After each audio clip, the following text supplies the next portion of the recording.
கிறிஸ்து நாமத்தினால எல்லாருக்கும் ஸ்தோத்திரம். இன்னைக்கு ரோமர் 5ஆம் அதிகாரம் 3-4 வசனங்கள் தியானிக்கலாம்.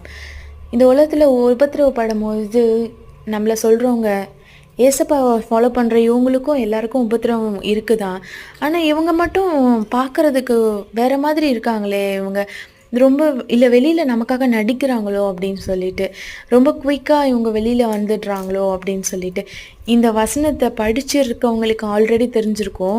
இந்த வசனத்தை இப்போ படித்து பாருங்கள், உங்களுக்கு தெரியும். ஏன்னா அந்த உபத்திரவத்தினால நம்ம சோதிக்கப்பட்ட பிறகு அந்த சோதனை நமக்கு பொறுமையை கொடுக்கும். அந்த பொறுமையினால் நம்ம கர்த்தரிடத்துலேருந்து நம்பிக்கையை பெற்றுக்கொள்கிறோம். அதனால தான் அந்த மேன்மை பாராட்டுதல், உபத்திரவத்திலேயே மேன்மை பாராட்டுறோம் அப்படின்னா நம்ம எல்லாருக்கும் போய் சாட்சி சொல்லுவோம். நம்ம சபையில் இருக்கட்டும், நம்மளோட ஃப்ரெண்ட்ஸு, ஃபேமிலி எல்லாருக்கும் ஷேர் பண்ணுவோம். ஏசப்பா நான் பண்ண ஜெபத்தை கேட்டார், நான் அவ்வளோ கஷ்டப்பட்டேன், அதுலேருந்து நான் வெளியில் வந்துட்டேன் அப்படின்னு சொல்லிட்டு. இந்த வசனத்தின்படி தான் கர்த்தர் நம்மை